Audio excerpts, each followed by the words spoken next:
Eh bien, bonjour à toutes et à tous. Merci d'être venus à notre nouvel atelier débat, qui aujourd'hui, je dirais, dans la série de notre cycle consacré à la loi énergie-climat. Et nous avons le plaisir d'accueillir aujourd'hui le député Jean-Luc Fugit. Bonjour, monsieur le député. Merci de votre venue. Je crois que je vais dire peu de choses sur lui, puisqu'il est député de Ensemble pour la République du Rhône et président du Conseil supérieur de l'énergie. On va s'arrêter là, tout le monde le connaît, car vous êtes très actif et c'est essentiellement sur l'ensemble de nos sujets. Monsieur le député, vous avez activement participé au débat sur la PPL Grémillet, tant en commission des affaires économiques qu'en séance publique. Cette PPL qui doit être votée aujourd'hui par l'Assemblée nationale est au cœur de l'actualité politique. Avec plus de 800 amendements déposés, des coalitions de vote entre des partis, oppositions censées être opposées, et des ajouts et retraits des dispositions pour le moins parfois surprenantes. Mais ça, on en débattra tout à l'heure. Lors de notre premier atelier débat de notre cycle consacré à cette PPL, le sénateur Grémillet se disait être inquiet de la tournure que prenait le texte, qui a été, il est vrai, profondément modifié par rapport à la version adoptée au Sénat, avec dernièrement le vote tout à fait original d'un moratoire sur l'éolien et le photovoltaïque. Monsieur le député, aujourd'hui, vous allez nous éclairer sur la suite à donner, certainement.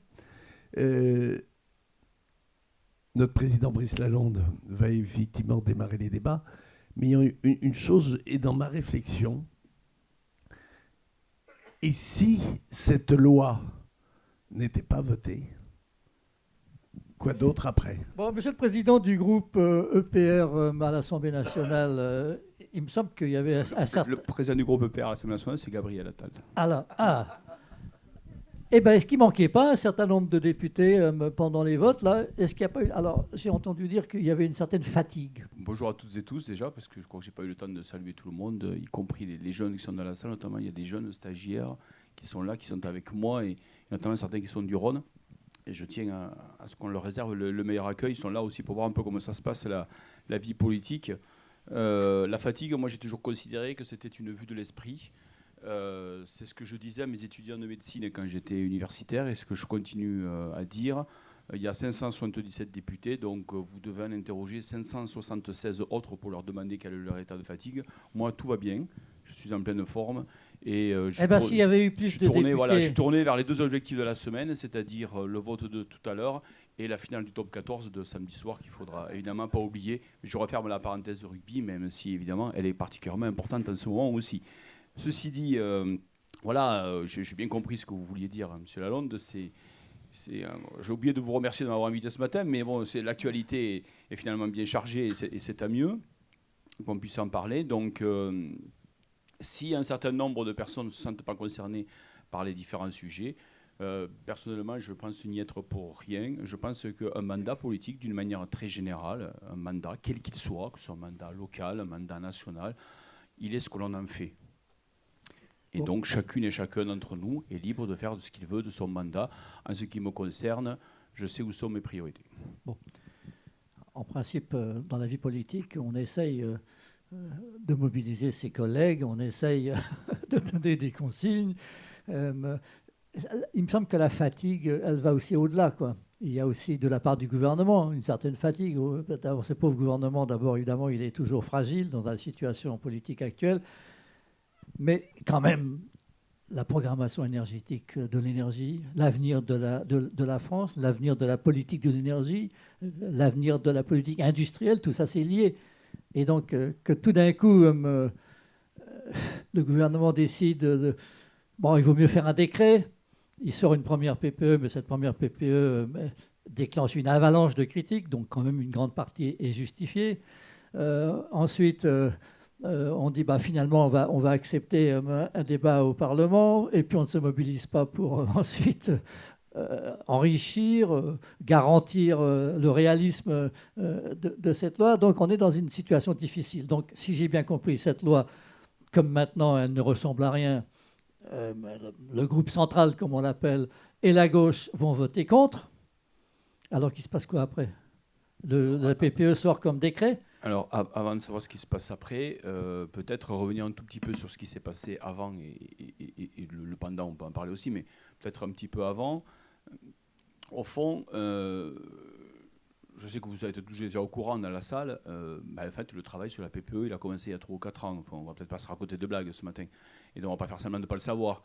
Donc il y a eu beaucoup de concertations, il y a eu des groupes de travail, il y a eu des parlementaires invités, des élus locaux, des experts, etc. Donc il y a eu quand même, tout le monde a pu se mobiliser. En tout cas, celles et ceux qui le souhaitaient. Ensuite, pour les parlementaires, on peut aussi dire les choses tranquillement. Un parlementaire qui s'intéresserait à tous les sujets, qui travaillerait sur tous les sujets, ce serait un menteur s'il disait qu'il est spécialiste de tous les sujets. Un parlementaire, c'est un généraliste dans son territoire, c'est un spécialiste quand il est à Paris. Ensuite, on a une vie de groupe et on a des sujets sur lesquels on vient partager le travail avec les autres. Et donc, c'est là où il y a peut-être eu de la faiblesse la semaine dernière, il faut aussi le dire. On peut remarquer d'ailleurs que la faiblesse, elle a été à peu près dans tous les groupes.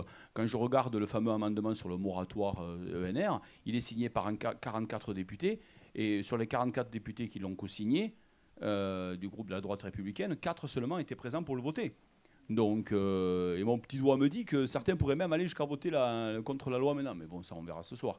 Donc, ça les regarde. Mais je veux dire par là que la mobilisation n'était pas forte non plus pour celles et ceux qui portaient le fameux amendement en question. Donc, on voit bien que, voilà.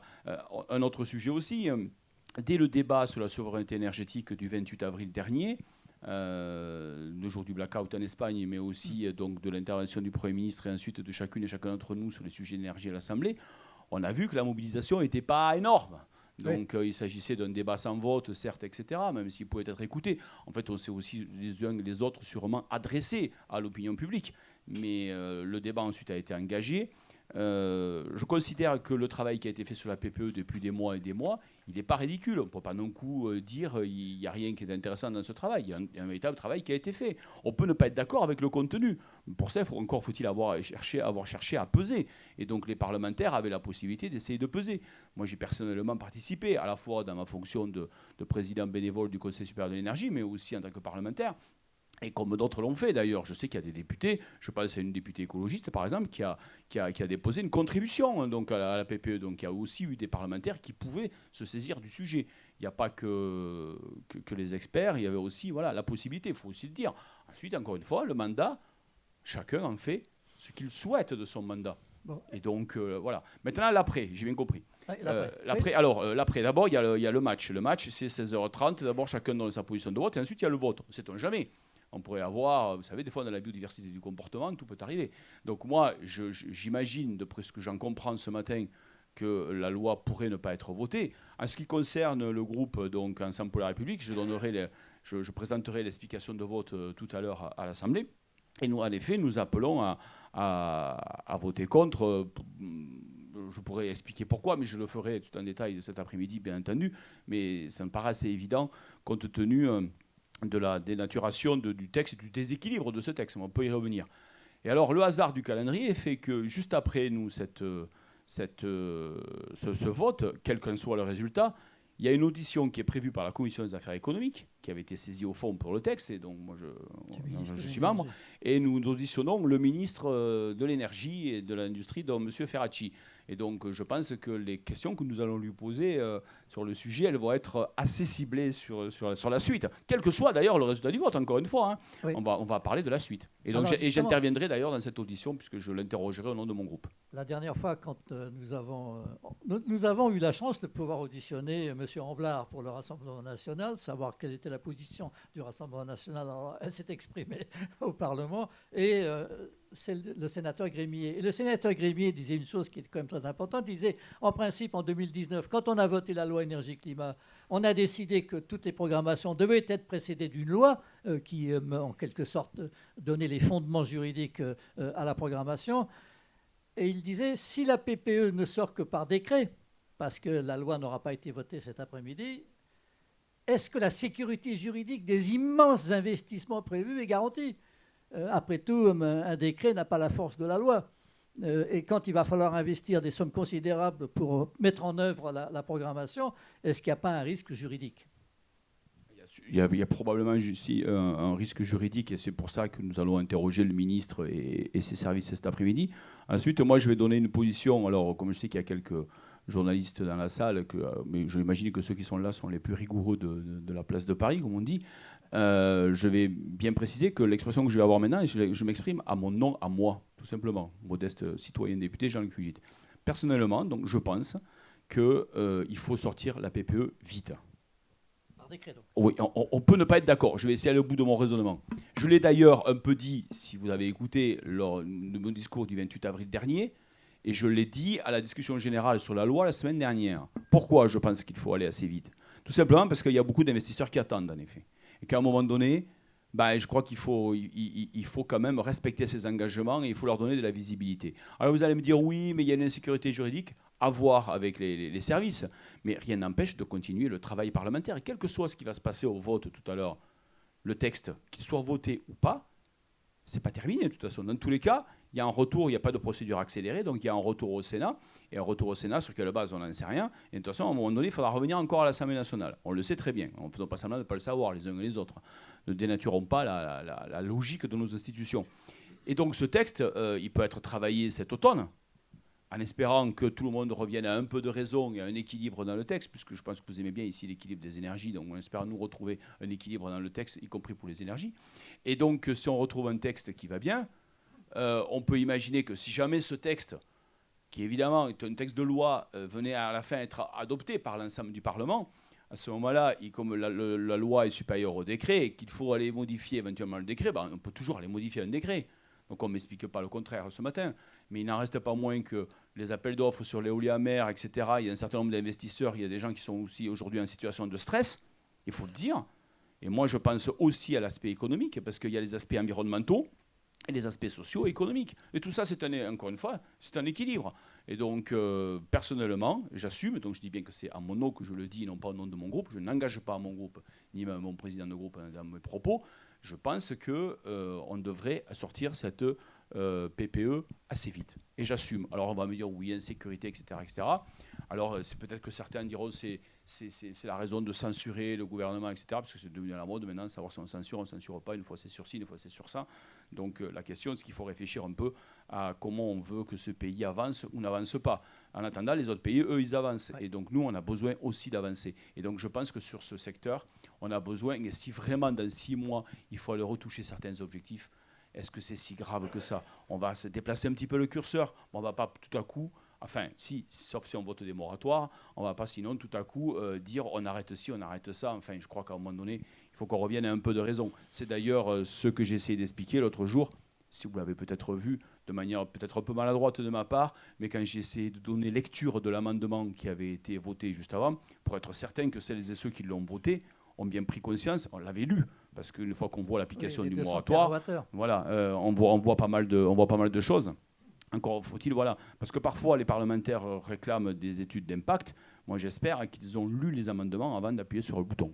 À Eden, nous pensons que l'un des objectifs les plus importants de la programmation, c'est l'électrification des usages. Et l'électrification des usages, ça signifie qu'il faut, en quelque sorte, supprimer les entraves à l'électricité. Parmi les entraves à l'électricité, il y a une fiscalité qui désavantage l'électricité par rapport au gaz. Il y a dans le bâtiment ce fameux coefficient de conversion de l'énergie primaire, etc. Il y a donc un certain nombre de choses à faire qui sont très importantes. Si on électrifie les usages, en principe, on consomme plus d'électricité. Et donc, à ce moment-là, il faut produire pour cette consommation supplémentaire. C'était en principe le rôle des renouvelables par rapport au nucléaire. Oui, si je peux me permettre, le rôle des renouvelables par rapport au nucléaire, c'est d'abord de se substituer aux énergies fossiles. Je sais que tout le monde en est convaincu ici, mais moi, quand je suis à l'Assemblée nationale, je ne suis pas certain que tout le monde en soit convaincu. Donc, puisqu'on est toujours dans le match, on est niveau Ligue des Champions des fois en termes de niveau, d'argument. C'est d'un côté, puis des fois c'est directement qualifié pour le dernier carré. Ça ne passe pas par les phases de poule. Là. Donc c'est voilà. Alors que le vrai débat, c'est le nucléaire. enfin, c'est le nucléaire et les renouvelables, que peuvent-ils nous aider à faire pour sortir progressivement des énergies fossiles? Et nous, on en reste encore au débat nucléaire contre énergie renouvelable. Bon, on en est là encore. Donc, je crois que l'objectif, en effet, c'est d'électrifier les usages. Au passage, d'ailleurs, moi, je le dis et le redis, quitte à ce qu'on ne soit pas d'accord avec ma vision, c'est normal, c'est la démocratie. Mais quand l'année dernière, on nous dit on a produit, on est redevenu exploitateur d'électricité, on a produit plus d'électricité qu'il en faut, on a parfois tendance à entendre dans le discours aujourd'hui que produire plus d'électricité qu'il n'en faut devient un problème. Je rappelle juste qu'il y a 3 ans, entre la corrosion sous contrainte, les problématiques de sécheresse de 2022 qui faisaient qu'on a été moins performant en hydroélectricité, on a manqué d'électricité. Et donc du coup, on était bien content qu'on ait des pays où on puisse, il a fallu en tout cas trouver des solutions. Là, on a été capable d'en vendre. Et ça a aussi, d'ailleurs, au passage, rapporté quand même. Ça aussi, ça a aidé quand même par rapport au budget de l'État. Donc moi, je préfère un système où on est excédentaire que déficitaire. Parce que dans tous les cas, si on est d'ailleurs excédentaire, ça veut dire qu'on est aussi capable de faire face, si on avait à nouveau, ce qu'on ne souhaite pas, un problème sur les centrales ou autre, ou un problème d'hydroélectricité parce qu'il y a une grosse sécheresse ou des choses comme ça. Donc ça me paraît extrêmement important. Ce qui est certain, c'est que sur l'histoire de l'électrification des usages que tu évoquais à l'instant, là aussi, bien sûr qu'il faut regarder la fiscalité, il faut regarder les choses de manière globale, mais il faut aussi mieux embarquer nos concitoyens. Moi, je pense que dans tous les sujets énergie, de manière générale, on ne fait pas assez de pédagogie. Je le pense très sincèrement. On n'explique pas suffisamment les enjeux. Et je pense qu'on a tous un rôle à jouer, on a tous une responsabilité, parce que nous travaillons dans le domaine et les uns et les autres. Aussi les médias ont un rôle à jouer, il faut le dire, de pédagogie, il faut essayer d'embarquer, d'éclairer, et après, si on le peut, évidemment, de fédérer. Mais aujourd'hui, ça me paraît important d'expliquer les choses. Et on a les questions de fiscalité, on a aussi les questions d'accompagnement de nos concitoyens. Parce qu'en fait, certains de nos concitoyens, ils ne refusent pas l'électrification des usages, que ce soit pour la mobilité ou pour d'autres sujets, sauf qu'à un moment donné, ils ont besoin, de visibilité, ils ont besoin d'un minimum d'accompagnement. Et ça, il faut reconnaître qu'on n'a peut-être pas toujours été à la hauteur et qu'il n'y a peut-être pas suffisamment de dispositifs. Et moi, je voudrais attirer votre attention sur le fait que, aussi, et c'est d'ailleurs une des conséquences du moratoire, moi j'ai été surpris, entre guillemets, ce week-end en circonscription, où j'ai d'ailleurs, entre autres, été interpellé par un maire qui m'a dit mais c'est une catastrophe, etc. Il y a un projet dans ma commune avec EDF renouvelable, etc. Mais qu'est-ce que ça va devenir? Enfin, il était tout paniqué. Un maire qui en est à son 6e mandat, qui a l'habitude, qui sait très bien. Et là, il était vraiment extrêmement surpris. Je lui ai expliqué l'amendement, je lui ai montré, etc., d'où ça venait. Il n'en revenait pas. Il a décidé d'ailleurs de s'en prendre à un des co-signataires de l'amendement qui, je crois, a présidé. Enfin bon, bref. Oui, une grande instance chez moi là-bas. Ça. Voilà, non, je ne sais pas. En tout cas, c'est en Auvergne-Rhône-Alpes. Et il m'a dit, mais c'est pas normal que ces gens-là ne réfléchissent pas à nous aider, etc., alors que c'est la même famille politique, etc. Bon, bref. Et il me dit, je comprends pas, je comprends pas. Et donc je lui dis, ben voilà. Et en fait, on est dans une commune rurale. On est là sur un maire qui est motivé, qui développe, qui fait avancer les sujets, qui se rend compte que finalement c'est intéressant. Et pourquoi je parle des territoires et des milieux ruraux? L'année dernière, je vous donne, parce que à mon avis, ça se joue là, ça c'est très important. Moi je suis dans le département du Rhône, et dans le département du Rhône, il n'y a pas que Lyon, toute une partie rurale. Et l'Association des maires ruraux de France, l'année dernière, elle a fait sa journée annuelle, dans le nord du département, en milieu rural, et le sujet c'était la transition dans les territoires. Mais c'est super intéressant. Et vous avez beaucoup de maires qui sont prêts à accompagner des projets, à faire des choses très concrètes. Ça va de qu'est-ce qu'on donne pour nos enfants à consommer à la cantine scolaire, à ce qu'on peut faire pour les énergies renouvelables. Ils y travaillent beaucoup plus que vous ne le pensez. Et à mon avis, c'est fondamental. Pourquoi c'est fondamental? Parce que c'est le meilleur moyen de faire de la pédagogie et d'embarquer nos concitoyens, de montrer par les territoires, de montrer sur les territoires ce qu'on peut faire et comment on peut embarquer. Et ça me paraît important. Samedi matin, j'inaugurais aussi dans une autre commune rurale de ma circonscription. C'était le hasard voilà. Il y a beaucoup d'inaugurations en ce moment, à quelques mois des élections municipales, les maires, et c'est normal, ils inaugurent avant d'être dans la période dite électorale. Et une rénovation énergétique d'un groupe scolaire qui avait bénéficié du Fonds vert de l'État et une salle multiservice dans une commune de 1500 habitants, une salle multiservice qui a aussi été rénovée, etc., etc. Et le maire était plutôt content. Il y avait même le président du syndicat d'énergie, il était content de ce qu'il avait fait. Ils ont changé tous les points lumineux de la commune en LED. Ils ont rénové, ils ont bénéficié du fonds vert, économie d'énergie, etc., etc. Et en fait, dans ma prise de parole, j'en ai profité pour un peu expliquer, y compris ce qui se passait à l'Assemblée nationale, tout simplement parce que, à ma grande surprise, en arrivant, 2 de mes concitoyens m'ont interpellé sur le sujet. Ils m'ont dit « Mais qu'est-ce qui se passe ? On lit que l'Assemblée est prête à arrêter les énergies renouvelables. » Oui, ce que les concitoyens avaient ressenti. Et donc, j'en ai profité pour évoquer ce sujet. Et ensuite, je suis resté discuter avec mes concitoyens autour du fameux pôle d'amitié qui conclut toutes les inaugurations. Et c'est le moment politiquement le plus important, celui-là. Et il faut toujours être présent. Eh bien... qu'est-ce qui s'est passé ? On a discuté avec monsieur le maire et avec les citoyens, etc. En fait, beaucoup de nos concitoyens, ils comprennent très bien les sujets à partir du moment où on leur explique. Bon, ils sont remerciés de leur avoir expliqué la situation.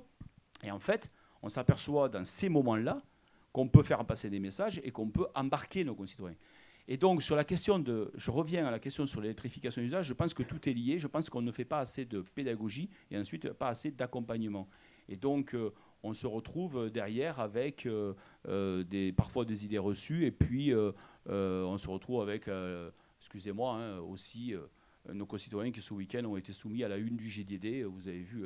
Donc voilà, ben voilà, tout va mal pour tout le monde, partout et tout le temps. Voilà, c'était écrit pendant les 3. Vous n'aviez qu'à ouvrir le JDD de ce week-end et ça, vous aviez 5-6 pages pour vous dire, pour vous faire comprendre qu'en réalité, il valait mieux rester avec au mieux un peu de nucléaire et surtout beaucoup de fossiles. Voilà, et donc ça veut dire que le climat, c'est pas grave, etc., etc. C'est limite, tout est faux. Donc voilà, donc quand vous avez ce type de prise de position, il faut aussi faire beaucoup de pédagogie. Et je crois que là-dessus, on a tous une responsabilité.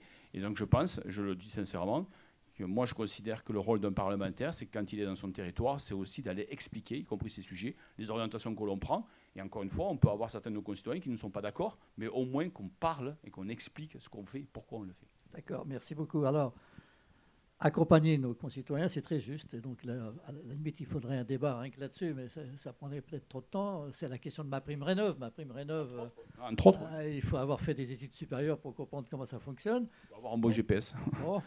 Et puis, pour l'instant, donc, on s'est aperçu que les rénovations d'ampleur coûtaient horriblement cher et que, manifestement, il y avait beaucoup de fraude qu'il fallait arrêter.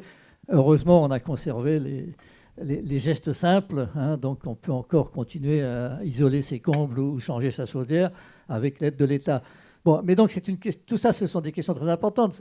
Effectivement, on rentre dans le détail. Comment est-ce qu'on aide nos concitoyens à accepter les véhicules électriques ? Est-ce que le gouvernement fait assez d'efforts pour expliquer que non, c'est pas vrai que l'empreinte carbone des véhicules électriques est supérieure aux véhicules thermiques, c'est pas vrai, etc. Donc il y a quand même un certain nombre d'efforts qui ne sont pas faits. Il y a une espèce d'hésitation. Les gens en ont marre, peut-être qu'on leur parle de la catastrophe climatique, bien qu'on voit que le climat ne cesse de se détériorer, etc. Il y a quand même des questions de fond aussi. La question de fond, c'est, comme le sénateur Grémier nous l'a dit, en principe, selon la loi européenne, chaque État est libre de son mix énergétique. Mais en même temps, la directive européenne, c'est qu'il faut qu'il y ait 45% d'énergie renouvelable dans chaque pays. Comment fait-on ? Il y a une contradiction là, qu'est-ce qui se passe ? Qui a raison au fond ? La différence, c'est que la France, elle a, dans son mix électrique, elle a 70% de nucléaire, tandis que l'Europe, c'est 24% seulement. Donc on comprend bien qu'il y a une différence. On comprend bien que les stratégies ne sont pas les mêmes. Alors comment fait-on là ? Peut-être qu'en effet... il faut dire à l'Europe, non, c'est nous qui décidons. Alors, ce qui est certain, c'est qu'au niveau Europe, et même au niveau mondial, mais en tout cas, si on parle au niveau Europe, on partage une responsabilité. La responsabilité climatique, on la partage. Ensuite, c'est vrai qu'on ne prend pas nécessairement le même chemin pour atteindre, donc, en tout cas, sur les trajectoires que l'on décide donc, de mettre en œuvre pour réduire les émissions de CO2 et de manière à atteindre la neutralité carbone. Parce qu'en fait, au fond, c'est quand même ça, hein, l'objectif. L'objectif, c'est quand même d'atteindre la neutralité carbone. Donc je rappelle qu'il faudra arrêter de parler de carbone zéro, comme j'entends parfois, ou zéro carbone. Hein. C'est la neutralité carbone, c'est bien. Là aussi, faisons un peu de pédagogie, sait-on jamais. C'est bien de fixer tout ce que l'on produit. Aujourd'hui, on produit plus de CO2 qu'on est capable d'en fixer. Qu'on est capable d'en fixer par les océans, par la nature, par les végétaux, etc. Et donc, du coup, on en produit plus. Et l'idée, c'est à la fois d'en produire moins et d'en fixer plus. Et d'ailleurs, il y a aussi pour ça des techniques de capture que l'on peut essayer d'imaginer de mettre en œuvre. Après, au niveau européen, c'est vrai qu'il y a quand même une stratégie globale qui consiste à aller vers cette neutralité carbone, avec des chemins qui ne sont pas nécessairement tous les mêmes. Mais à la limite, moi, ce n'est pas tellement ça qui me gêne le plus. Ce qui m'intéresse, c'est qu'à la fin, on arrive à atteindre l'objectif collectivement. Et donc, aujourd'hui, on voit bien qu'on a pris des trajectoires différentes. Nous, on a un mix électrique qui, c'est vrai, est à 70-30, entre guillemets, entre le renouvelable et le nucléaire. Encore une fois, ce qu'il faut, c'est pas jouer sur les proportions de l'un par rapport à l'autre, c'est que l'un et l'autre progressent, qu'on additionne vraiment les deux pour se substituer de plus en plus aux fossiles. Encore une fois, c'est la part de fossiles qui doit diminuer. Et si on le fait dans tous les pays, diminuer clairement cette part de fossiles, pour moi, personnellement, en tout cas, peu importe les parts respectives de nucléaire et de renouvelable qu'il y a dans les différents pays, l'essentiel étant d'arriver à l'objectif de sortir du CO2, des fossiles. Pardon. Petite remarque quand même, au passage, je trouve qu'on oublie souvent, pareil, une évidence, mais là aussi, en parler avec nos concitoyens, ils le voient d'ailleurs, et je reviens aux élus locaux et aux concitoyens, là, ça, ne vous inquiétez pas, ils le voient très bien, et c'est normal.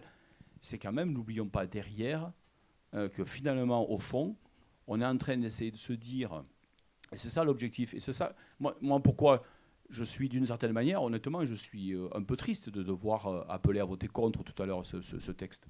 Oui, alors c'est important mais ça. Je vais y revenir parce que ce texte était aussi l'occasion de continuer à avancer parce que l'idée c'est de faire quoi ? L'idée c'est de diminuer, donc comme on l'a dit, la part d'énergie fossile, augmenter, voilà, mais le nucléaire et le renouvelable, en fait finalement c'est de transférer sur le sol français la relocalisation d'une certaine manière de notre production énergétique. Oui. Or une relocalisation, dans l'occurrence, ça s'accompagne de création d'emplois. Et quand il y a de l'emploi, derrière, il y a aussi, il faut le dire, on contribue à faire mieux vivre le pays et à alimenter, à soutenir notre modèle social. On se dit tous très attachés dès qu'on nous interroge sur le modèle social et les protections qu'il offre, et on a bien raison d'y être attaché. Mais pour ça, il faut quand même créer de la richesse. Et donc l'énergie doit aussi servir à être créateur de richesses directes et aussi indirectes en soutenant notre compétitivité et nos entreprises. Donc en fait, c'est vraiment un tout. Et je trouve que parfois, on n'a pas suffisamment cette vision. Parce que si dans le discours du Premier ministre du 28 avril qu'il avait fait sur la souveraineté énergétique, il y avait quelque chose vraiment à retenir d'important, c'est quand il a pris le temps de détailler les chiffres, et c'est vrai que ces chiffres-là, il faut les donner, de ce que ça nous coûte tous les ans, à milliards d'euros, 65 à 70 milliards d'euros d'importation d'énergie fossile. Mais si progressivement on arrive à diminuer cette somme, parce que cette somme, cette somme on l'investit sur le territoire pour développer à la fois du nucléaire et du renouvelable, on développe aussi des emplois. Ouais. Ça, c'est important pour nos jeunes. Les transports et les bâtiments. Bien sûr. C'est ça qu'il faut électrifier. Ou en tous les cas qu'il faut faire passer au non-carbone. Oui, c'est ça. Ou alors au non-carbone fossile. Oui, parce que tout ne pourra pas se faire directement par l'électricité, mais on a aussi, n'oublions pas, le biogaz, n'oublions pas l'hydrogène. Personnellement, je fais partie des gens qui pensent que l'hydrogène a une possibilité de venir nous aider dans l'ensemble des solutions. Il faut le produire. Et bien sûr, il faut essayer de le produire, évidemment, par électrolyse ou autre, de manière avec des électrons qui, pour moi, qu'ils soient d'origine nucléaire ou qu'ils soient d'origine renouvelable, c'est des électrons décarbonés, c'est ce qui m'intéresse. Et voilà. Pour revenir à ce qu'on évoquait aussi tout à l'heure, je crois que d'un point de vue intellectuel et de la démarche scientifique, je pense qu'on ne raisonne pas suffisamment en analyse de cycle de vie, en analyse complète. Et si on fait ça, on verra, tu l'évoquais tout à l'heure, qu'on pourra comparer de manière objective les véhicules électriques avec les véhicules qui fonctionnent à l'énergie fossile. Mais encore une fois, l'idée, ce n'est pas de toujours s'opposer, c'est de chercher à... L'objectif majeur étant la neutralité carbone, la diminution des émissions de CO2. On cherche des solutions pour y arriver. Mais si on regarde, si on objective avec une analyse d'un cycle de vie, on voit parfois que les solutions qu'on croyait ne pas être très intéressantes, elles le sont particulièrement.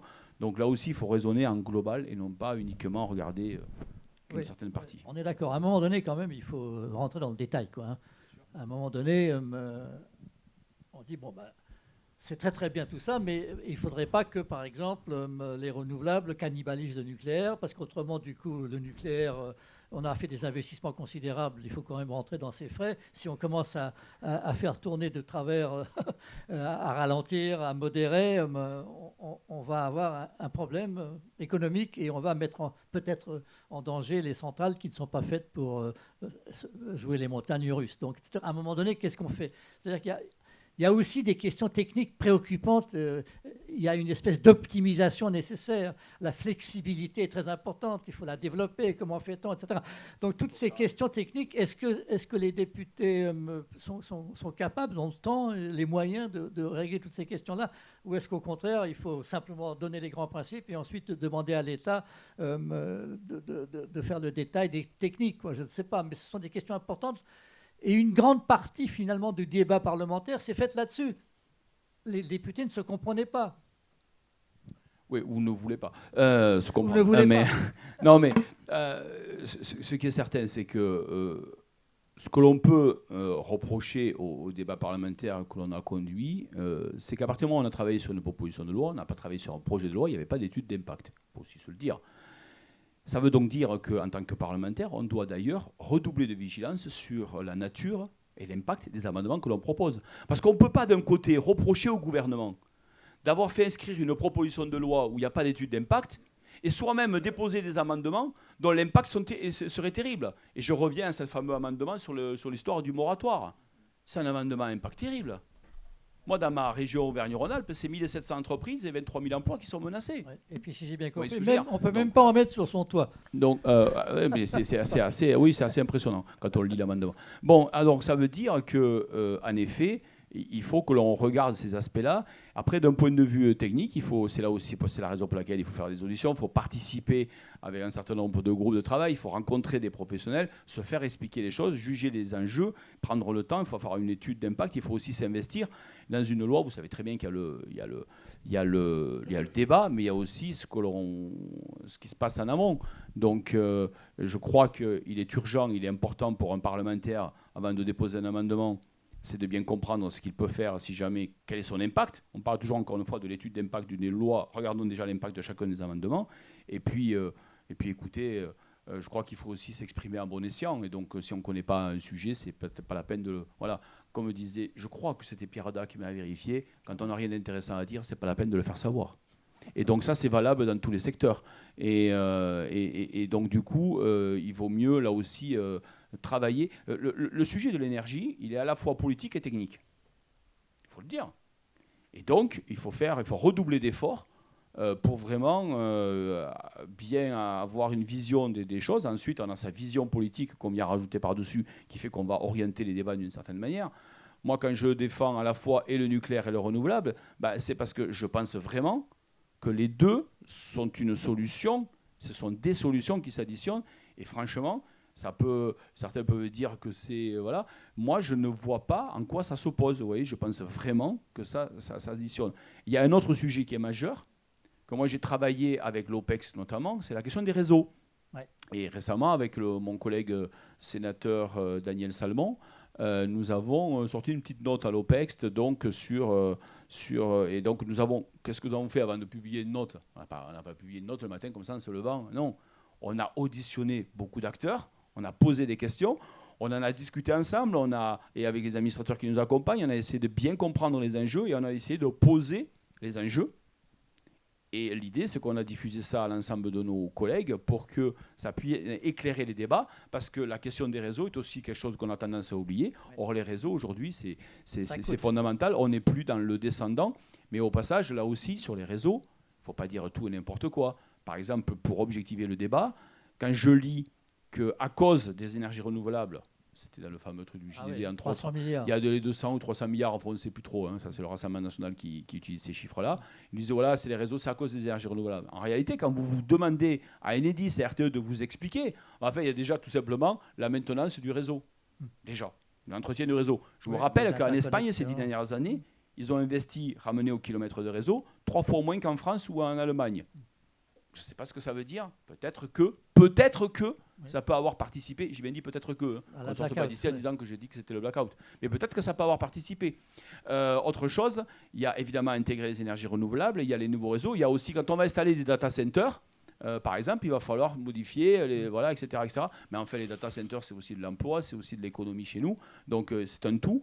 Et puis, les réseaux, c'est aussi la flexibilité que tu évoquais tout à l'heure, toute la question du stockage. Donc, on voit qu'il y a beaucoup d'évolutions techno aussi à intégrer, l'IA, la lutte contre les cyberattaques. Vous voyez, tout ça, c'est la rénovation des réseaux et ce n'est pas que l'intégration des énergies renouvelables. Parfait. Alors, nous sommes donc... est-ce qu'il y a vraiment un grand suspense? Parce qu'il y a cette loi qui va être donc votée cet après-midi.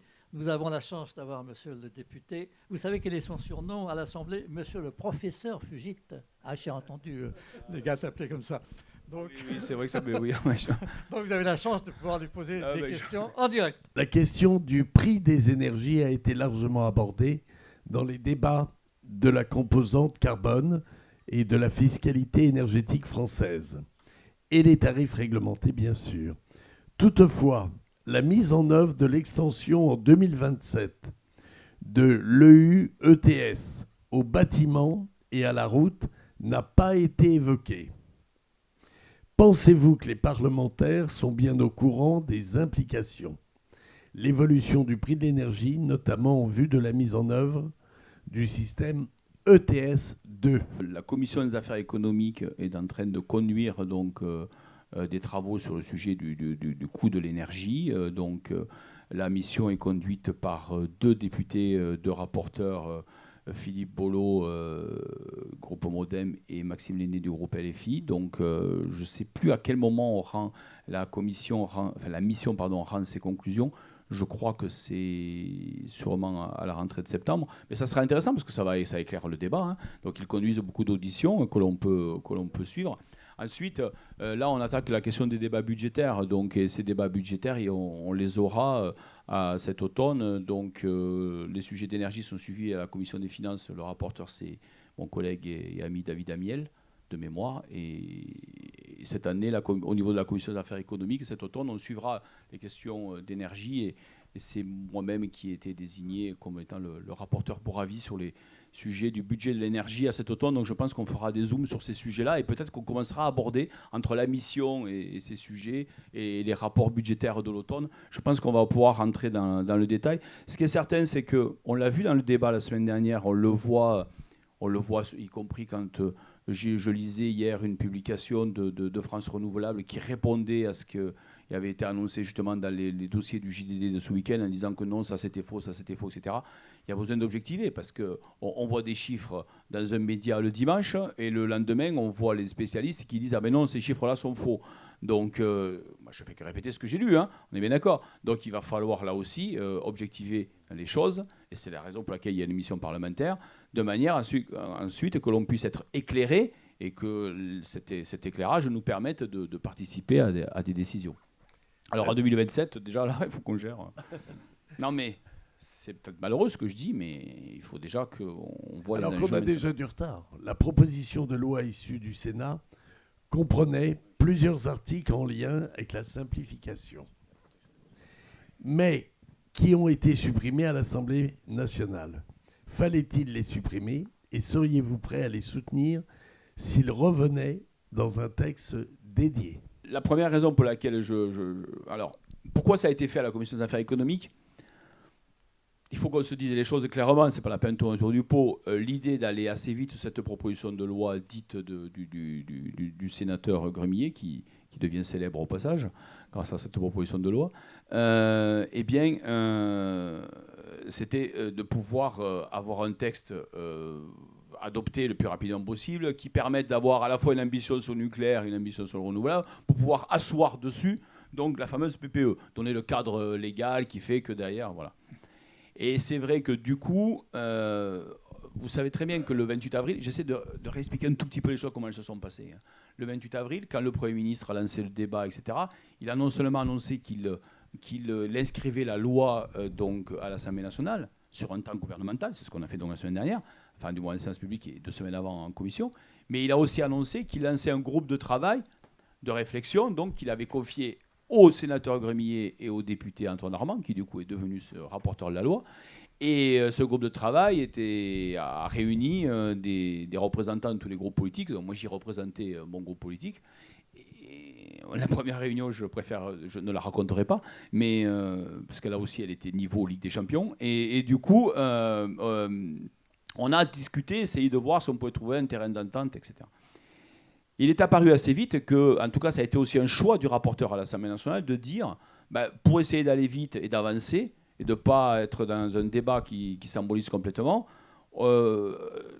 supprimons à ce stade la question de la protection des consommateurs et certaines parties de la simplification pour pouvoir se concentrer sur la partie programmatique et de manière à pouvoir, derrière, essayer de sortir assez rapidement un texte sur lequel il pourrait y avoir un consensus et ensuite, derrière, pouvoir publier la PPE par rapport à ce texte.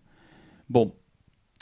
Il y a eu la question la semaine dernière du moratoire, mais il y a eu aussi, parce qu'on parle beaucoup du moratoire sur les ENR, mais la semaine dernière, on a quand même aussi adopté, je me permets de vous rappeler, la réouverture de Fessenheim, alors que la salle des machines a été démontée. C'est quand même été voté. Voilà. On a aussi adopté la transformation d'EDF en EPIC. À 2 voix près, on a failli nationaliser complètement Engie. Donc, il faut juste le savoir quand même. Ça s'est passé à 2 voix. Donc, voilà. Merci les socialistes de nous avoir écoutés sur ce coup-là, pour ne pas faire la bêtise. Donc, etc. etc. Donc, voilà. Il y a eu d'autres mesures comme ça, mais bon, vous les connaissez.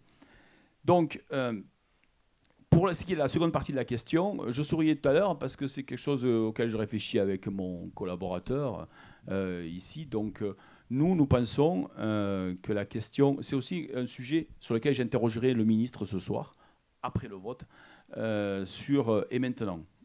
Il y a la partie programmatique, mais la partie protection des consommateurs. Je pense qu'il y a des choses à faire.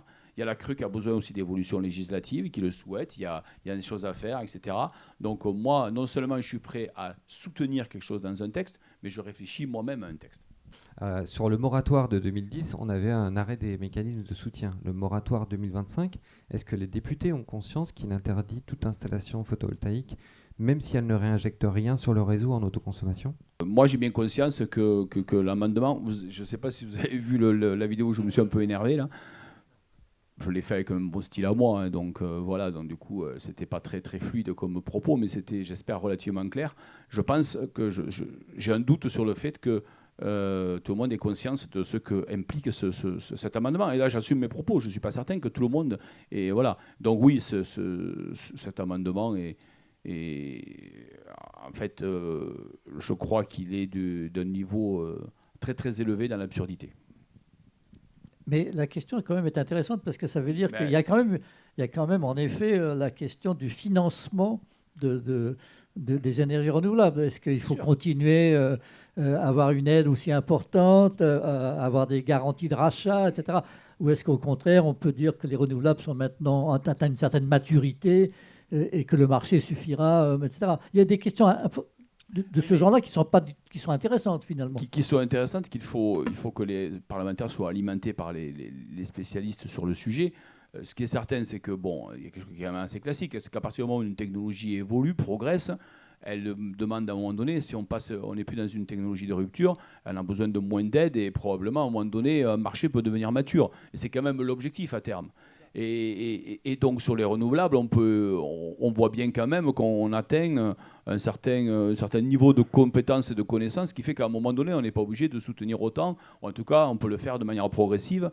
Comme par contre, si on veut avancer sur l'hydrogène, il faut continuer à soutenir financièrement, etc. Mais en fait, quand on fait de la politique et notamment sur les questions d'énergie, il faut avoir de la cohérence et de la constance. Il faut aussi avoir un peu d'audace. Et donc, à un moment donné, le soutien, c'est un peu l'audace. Et donc, voilà. Et donc, c'est vrai qu'il faut bien... Moi, j'ai fait, dans mon métier d'avant, donc de professeur, en l'occurrence, d'université, j'ai fait, entre autres, un peu de recherche. Et dans la recherche, je suis désolé, mais il faut, à un moment donné, si on ne sait pas exactement ce qui va se passer. C'est le principe. Donc, du coup, il y a bien une partie d'audace. Et je pense que... Je ne dis pas qu'il faut faire n'importe quoi, parce que je ne veux pas que mes propos soient déformés, encore sait-on jamais. Mais oui, je pense qu'il y a de la constance, il y a une certaine cohérence par rapport à la vision que l'on porte. Donc, cette histoire de qu'il faut développer le renouvelable à côté du nucléaire, et qu'il faut de l'audace. Et quand je dis qu'il faut de l'audace, il faut y aller. Par exemple, moi, je reviens maintenant un peu sur le nucléaire, parce que moi, je suis vraiment pour les deux. J'ai même été rapporteur de la loi sur la sûreté nucléaire. On ne peut pas m'accuser d'être anti-nucléaire. Les SMR, par exemple. Aujourd'hui, on a des investisseurs intéressants et qui font des choses intéressantes et qui ont été soutenus par France 2030. Donc c'est de l'argent public avec à côté des investisseurs privés. D'ailleurs, au passage, si la loi était votée cet après-midi, terminé pour eux. Parce que je vous rappelle qu'on a voté aussi le monopole de toute construction nucléaire par EDF. EDF ne le demandait même pas. On est bien d'accord, hein. Bon, c'est pas pour faire plaisir à EDF, parce qu'ils ne le demandaient même pas. Mais on l'a quand même fait. Alors je dis, moi je ne suis pas dedans, mais il y a quand même un certain nombre de parlementaires qui ont souhaité. Ce qui veut dire au passage que les entreprises, les Jimmy, Calo, je ne sais plus comment ils s'appellent là, Cologena, pardon, Area, enfin je ne vais pas vous faire leur pub, mais eux, ça veut dire au passage que c'est terminé pour eux. Donc il faut là aussi, et donc, alors qu'on a besoin de mettre et de l'argent public et intéresser des investisseurs pour justement avancer. Et parce que là, ils pourront nous aider à produire avec CSMR peut-être de la chaleur, parce que tout ne sera pas défossilisable rapidement avec de l'électricité. Donc là où ça peut venir en complément sur l'industrie, c'est très intéressant de les avoir. Et bien là, on risquerait de se priver. Donc c'est une seconde raison pour laquelle je crois qu'il faut vraiment voter contre cet après-midi. Vous nous expliquez que en fait, le nucléaire et les renouvelables s'additionnent, alors que énormément d'autres professeurs nous expliquent que non. Les kilowattheures s'additionnent, mais pas les hertz. Et beaucoup de ces professeurs disent, et pas des moindres, qu'il faut en aucun cas dépasser 40% de non pilotables sur le réseau. Où est la vérité ? Bon, très sérieusement, quand on va chez RTE se faire expliquer comment on équilibre le réseau, comment ça fonctionne, c'est ce que j'ai fait récemment aux causes de Paris, donc au centre opérationnel.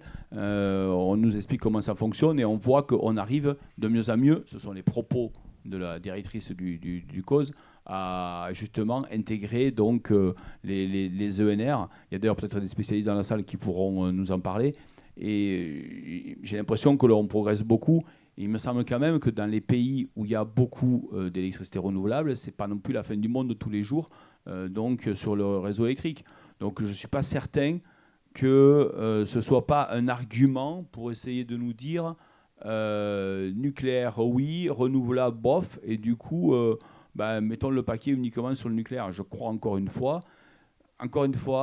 si vous voulez embarquer nos concitoyens dans la défossilisation progressive de notre économie, pour sortir des énergies fossiles, il leur faut du concret et du local aussi. D'ailleurs, au passage, peu de personnes évoquent, moi je l'ai fait à 2 reprises, après tout, l'enquête qui a été faite par l'IFOP donc en 2000, enfin cette année, là, au mois d'avril, là, et elle a été faite, j'ai vu, sur 12 000 personnes, parce que j'ai regardé un peu cette enquête, 12 000 personnes et 1000 par région pour pas qu'il y ait des biais donc, territoriaux. Elle est intéressante quand on voit comment nos concitoyens perçoivent à la fois la question du nucléaire et à la fois la question des énergies renouvelables. Et on a, j'ai bien retenu, 56% d'entre eux qui pensent qu'il faut vraiment les deux. Donc c'est assez rassurant d'ailleurs. Et beaucoup d'entre eux évoquent la question de l'acceptabilité. Et on voit que la proximité avec les ENR, contrairement à ce que disent certains aussi, n'est pas un problème, n'est pas le problème majeur pour l'acceptabilité. Au contraire, s'ils en voient les retombées sur leur territoire, ils trouvent que c'est intéressant. Donc voilà, après d'un point de vue technique, je sais qu'il y a ce débat-là. Moi, quand je me réfère aux techniciens, parce que moi je ne suis pas un spécialiste de ces sujets-là, hein, au départ je ne suis que chimiste, et quand je me réfère aux spécialistes chez RTE ou ailleurs, je m'aperçois qu'on est capable d'intégrer ces ENR sans que pour autant ce soit la fin du monde annoncée, comme certains le prétendent, ou comme peut-être M. Amblard vous l'a expliqué. Au-delà de 40%, on s'aperçoit que ce qui est fait dans certains pays ne pose aucun problème. Donc, dites-moi quels sont les pays où au-delà de 40%, on a un sujet, que je comprenne techniquement. Parce que moi, alors là, après, c'est mes limites techniques à moi. Hein. Il y a peut-être des explications qui vont m'être données et qui m'éclaireront sur le sujet. Non, il y a peut-être des spécialistes. Mais je veux bien, par contre, rencontrer des spécialistes sur le sujet pour me faire expliquer cette problématique. Donc merci pour votre discours équilibré et rassurant quand on voit ce qui se passe actuellement à l'Assemblée. On a compris. Oui, mais disons que sur les plateaux télé, on ne voit pas nécessairement ceux qui ont du fond. Hein. On voit plutôt ceux qui... Voilà. Et bon, ça, après, qu'est-ce que vous voulez, moi, je laisse les médias décider qui veulent inviter. Alors, on a compris à titre personnel que vous appeliez à prendre tout de suite le décret PPE. Bon, nous, on fait partie des syndicats qui avons appelé à prendre ce décret très rapidement, donc on épouse ce que vous dites et voilà, ça nous va très bien. En tout cas, si j'étais ministre, c'est ce que je dirais au Premier ministre. Vous appelez aussi à continuer l'examen du texte. les faire chercher d'une sécurité juridique, alors peut-être relative, d'après ce que nous disait le sénateur Gabier, mais en tout cas avoir une certaine sécurité juridique qui entraînerait les investissements, qui dirait à nous acteurs, allez-y, serait très relatif, encore plus relatif, puisque, et ça je vous apprends rien, vous êtes député, mais l'ordre des normes veut que la loi soit supérieure au décret. Qu'est-ce qui fait que si ce texte continuait, on n'assisterait pas à la même chose, au même spectacle, avec des votes un peu spectaculaires, on va dire, et qui plus est, dans une période, vous parliez de l'automne, qui va être très difficile politiquement. Là, on a un gouvernement, et je ne vous apprends rien non plus, je le sais très bien, qui a fait la loi énergie les arrange pas trop, ce qui se passe sur les réformes des retraites ne les arrange pas trop, et si on prend la rentrée, vous l'avez dit, PLFSS, PLF. Comment on peut arriver par rapport à votre schéma, à un texte qui soit plus équilibré, qui soit conforme ou peu ou prou conforme à la PPE qui serait envisagée par le gouvernement? Je pense qu'il ne faut pas avoir un niveau de détail très élevé, très important dans le cadre de la loi. Dans le cadre de la loi, est-ce qu'il faut inscrire un objectif de 6 gigawatts là, ou 7 ou 8, etc. Est-ce que ça relève du niveau du parlementaire? Je n'en suis pas certain. Le niveau parlementaire, on doit rester sur des grands objectifs. L'idée de la loi, pour moi, elle doit consolider nos objectifs donc globaux, j'allais dire, je ne sais pas si c'est le bon terme, mais en tout cas généraux, donc sur ce qu'on veut faire sur le nucléaire et sur les renouvelables. Et ensuite, c'est au niveau du décret qu'on doit préciser, au niveau des filières, etc. D'ailleurs, au passage, moi j'attire l'attention du gouvernement sur le fait qu'il faut aussi penser le plan d'accompagnement financier à côté. Ça, c'est un autre point, mais je l'ai évoqué dans ma discussion générale la semaine dernière en interpellant le ministre sur le sujet. Et donc, je crois que la loi, elle doit donner les grandes lignes. C'est vraiment, la loi doit donner l'orientation générale. Elle ne doit pas rentrer, à mon avis, dans un certain niveau de détail. Et s'il y a un reproche à faire, et je le dis tranquillement, j'ai aucun problème avec Daniel Gremillet, je l'ai encore eu longuement au téléphone hier, pour tout vous dire, hier soir en l'occurrence. Eh bien, mais je pense que le reproche qu'on peut faire à son texte initialement, c'est d'aller dans un trop grand niveau de détail en disant tant de capacités installées ci, installées ça, etc., etc. Ça, je pense que ça relève vraiment du décret. Et parce que le parlementaire, est-ce que vraiment, on va se poser la question de manière collective, les parlementaires sont qualifiés pour savoir si à tel endroit il faut mettre 8 gigawatts de capacité plutôt que 9,5. Et alors pourquoi pas dire, ah ben tiens, moi du coup je vais mettre 8,8. Voilà. Et oui, mais ça peut faire sourire, mais souvent les amendements qu'on a sur certains sujets, c'est ça. On a beaucoup parlé de l'amendement moratoire qui a été voté. Et cet amendement, il avait plein de cousins. Le député en question en avait posé une vingtaine. Une fois, il mettait un moratoire de 3 ans, une fois de 10 ans. C'était ça. Hein, Or, tout cela, il avait accepté de les retirer. Parce qu'on avait quand même essayé de discuter avec lui avant, quand même. On a regardé un peu les amendements. Moi, en tout cas, je les regarde en tant que responsable politique pour mon groupe. Mais bon, on n'est pas arrivé à retirer tout. Mais n'empêche, voilà, donc on peut... Voilà. Et donc, du coup, imaginez que sur un point de vue technique, on va dire, voilà, on va mettre 9, pourquoi pas 10. Mais tiens, moi, je vais mettre 12 parce que ça me fait plaisir. Le chiffre 12 était celui que je portais au rugby, donc il me fait plaisir. Ouais, ce que je veux dire. Non, mais c'est n'importe quoi. On peut raisonner comme ça après. Et donc, je pense que ça c'est pas du niveau de la loi. Et je pense que ça, c'est plutôt au niveau du décret. Voilà pourquoi. Mais je réaffirme, et ça je donne ma vision, là je n'engage pas mon groupe, hein, je m'engage que moi, je pense qu'il faut sortir la PPE, travailler sur une loi pour venir juridiquement sécuriser, et au passage d'ailleurs, qui dit loi, dit aussi la question de la protection des consommateurs qui était annoncée, là aussi il ne faut pas renoncer. Vous allez me dire, il y a des difficultés politiques. Oui bon, mais ça écoutez, moi de toute façon depuis que j'ai été élu en 2017, on a rencontré différentes périodes, il y a eu des difficultés, des moins, voilà. Personne ne nous a obligés de nous présenter aux élections l'année dernière. Ceux qui nous sont présentés et qui avons eu l'honneur d'être élus, ben maintenant on doit assumer, on bosse, on verra bien. Et puis si à un moment donné, le bouton nucléaire d'une dissolution ou autre est utilisé, ben écoutez, c'est les Français qui décident. Et puis s'ils veulent qu'on revienne, moi en l'occurrence pour une 4e éventuelle saison, puisque là les saisons sont courtes, hein. Donc du coup on reviendra. S'ils veulent que je sois remplacé moi par un cousin de M. Amblard, ben écoutez... on accueillera comme ça, on importera, si j'ai bien compris, des technologies nucléaires de Corée, puisque c'est ce que M. Amblard souhaite mettre en place. C'est ce qu'il a annoncé dans la presse il y a quelques semaines. D'ici la fin du quinquennat, quels sont pour vous les leviers législatifs, par lesquels les députés peuvent améliorer la conduite de la transition énergétique. D'ici 2 ans, ce qui est certain, c'est qu'on a des projets de loi de finances. Il en reste 2. Alors, il en reste un qui est majeur, celui qui est à venir, celui d'après. Enfin, admettons qu'on sera encore là, parce que moi, je ne sais pas. Celui d'après qui nous amènera à 2027. On peut imaginer qu'il fera l'objet d'une rectificatif après la vague d'élections nationales de 2027. Mais en tout cas, celui de 2026, il y a évidemment ces textes-là qui donnent quand même des orientations. Moi, je regarderai d'ailleurs, en tant que rapporteur pour avis du budget de l'énergie, les choses cet automne, et j'espère faire des propositions. Et après tout, par rapport à la situation politique que monsieur disait tout à l'heure, c'est un peu compliqué, etc. Vous voyez, moi, l'année dernière, je dis ça sans aucune... J'étais rapporteur pour la partie agricole et on a réussi à amener des amendements et des idées jusqu'au bout, y compris le budget qui a été après la censure, après la chute du gouvernement, etc. etc. On y est arrivé avec mon équipe. Donc, on peut espérer arriver à faire des choses. Et encore une fois, si je tente rien, c'est sûr que je ne ferai rien, hein, n'inquiétez pas. Mais par contre, on va essayer. Donc, on a ça. Et puis, on a encore une fois la suite de cette proposition de loi, parce que si jamais elle venait ce soir à subir un vote négatif, ce que je souhaite, hein, vous l'avez compris, elle va quand même devoir se poursuivre. Et puis on a l'autre levier sur la transition, c'est aussi d'accompagner nos concitoyens. Et je pense qu'il y a la question de la protection des consommateurs qui n'a pas été abordée et qu'il va falloir aborder. Et donc il faudra des initiatives dans ce domaine. Mais encore une fois, ces initiatives, il faut qu'elles puissent trouver des majorités. Mais moi, je ne suis pas totalement pessimiste parce que dans la période 2023 où on était déjà en majorité relative, alors on est encore plus en relatif de relatif, mais on avait quand même trouvé et une majorité pour le renouvelable et une majorité pour les textes sur le nucléaire, etc. Donc on peut aussi espérer qu'on se ressaisisse collectivement. Il faut être optimiste. Si elle n'est pas votée, elle retourne au Sénat. Retourne au Sénat. Oui. Donc il retourne au Sénat avec le même texte que sorti du Sénat. Donc je ne sais pas je sais pas comment ils vont traiter le sujet, mais on écoutera leur débat.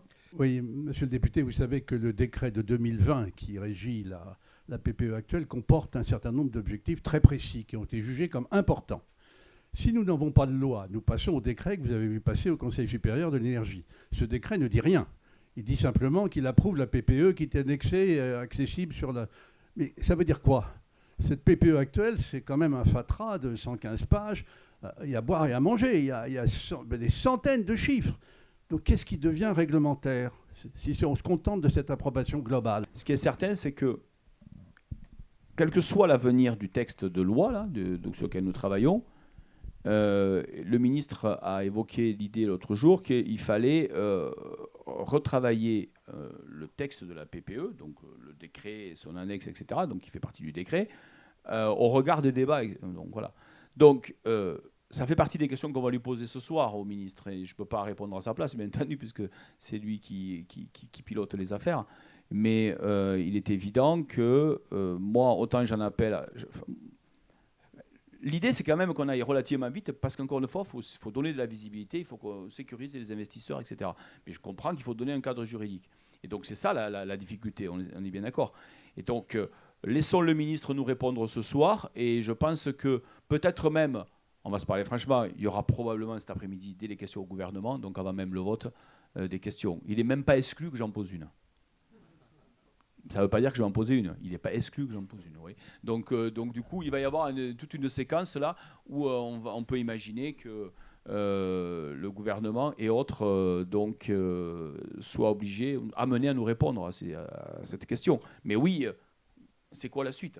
Il va falloir la définir ensemble. Je voulais savoir qu'est-ce que vous aviez en tête en fait sur l'accompagnement des citoyens. Si vous discutiez déjà au niveau de l'Assemblée nationale du revenu carbone, qui serait une des solutions évoquées pour accompagner les citoyens dans ce... Je pense que le point de départ de la discussion, ça va être la mission que sont en train de conduire nos deux collègues et les recommandations de la mission. Et partant de là, cette mission elle a été faite justement pour éclairer la commission. Les deux rapporteurs ont deux sensibilités différentes, ce qui est tout à fait normal, de manière à voir s'ils arrivent à nous sortir un état des lieux le plus large possible, et puis ensuite nous faire un certain nombre de recommandations. Et des recommandations, elles sont ce qu'elles sont, mais en tout cas, au moins, elles ont l'avantage d'exister, d'être mises dans l'atmosphère du débat parlementaire.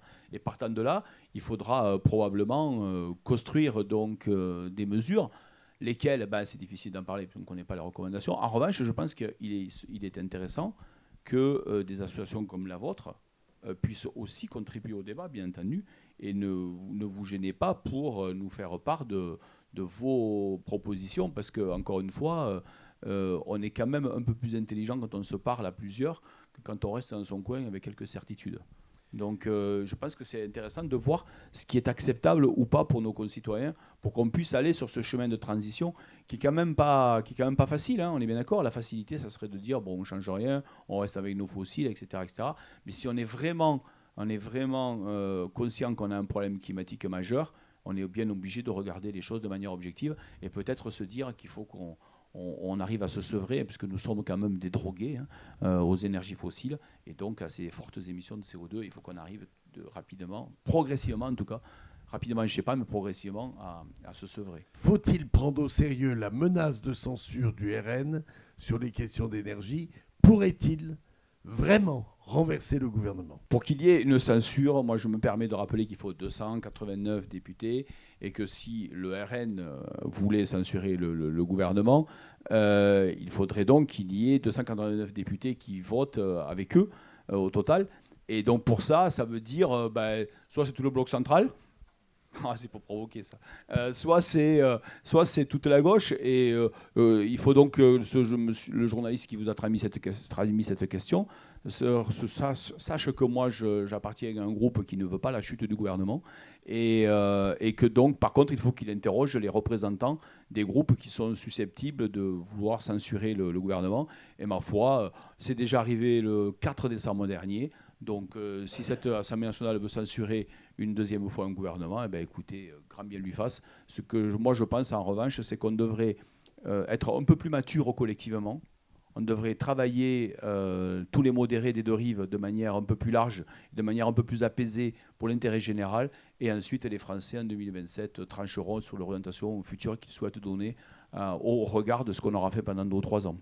Donc on se demandait, on a deux problématiques. Une soulevée par Brice Lalonde tout à l'heure sur l'écart de fiscalité entre les énergies électriques et le gaz, notamment pour le bâtiment, qui pourrait aider à basculer un peu d'un côté ou de l'autre.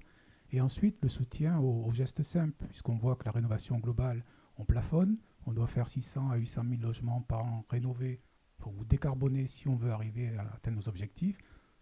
Les gestes simples ont failli être supprimés, il a fallu beaucoup batailler pour qu'ils reviennent. Donc voilà, avoir votre sentiment par rapport à ça. Le sentiment, c'est qu'il va falloir continuer à batailler. Moi, j'ai trouvé que la manière dont ça a été fait, MaPrimeRénov', l'arrêt, etc., c'était pas acceptable. Et d'ailleurs, si je regrette encore plus que le texte de loi ne puisse pas être adopté ce soir, c'est parce que j'ai fait adopter la semaine dernière un amendement qui, pour une fois, a été adopté à l'unanimité, comme quoi, des fois, il y a des moyens de lucidité partagés. Donc, sur le fait d'inscrire, donc de pérenniser donc, le principe même de MaPrimeRénov' ciblé vers les foyers les plus modestes, donc dans la loi. Et donc, on y reviendra avec d'autres textes. Mais ce qui est certain, c'est que là aussi, vous touchez encore une fois une autre difficulté.